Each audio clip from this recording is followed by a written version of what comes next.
Hello అండి. మీ దగ్గర 5 minutes time ఉంటే చాలండి. ఎవరైనా సరే ఈజీగా ఈ డిజైన్ అయితే చేసేసుకోవచ్చు.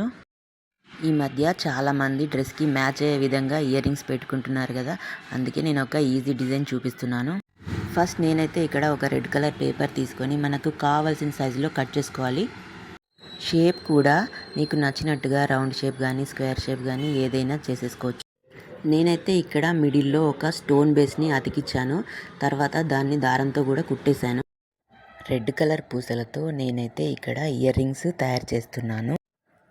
ఫస్ట్ రౌండ్కి సరిపడా పూసల్ని ఎక్కించుకున్న తర్వాత సూదిని కిందకి దించుకోవాలి. తర్వాత పూసలు పైకి లేవకుండా అక్కడక్కడ కుట్టు వేసుకోవాలి.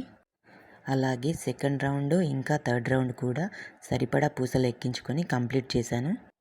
ఒక్కొక్క రౌండ్ కంప్లీట్ అయినప్పుడు మనము వెనక సైడు ముడి వేసుకోవాలి. తర్వాత ఫ్యాబ్రిక్ గ్లూ పెట్టి దాని మీద స్టోన్ బేస్లు పెడుతున్నాను. ఒకవేళ ఊడిపోతాయి అనిపిస్తే వాటిని కూడా కుట్టుకోవచ్చు.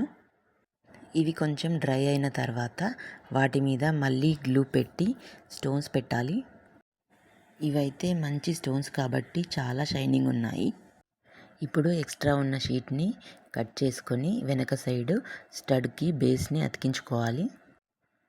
అంతే, అందమైన red colour matching ear rings ready అయ్యాయి. Thank you for watching.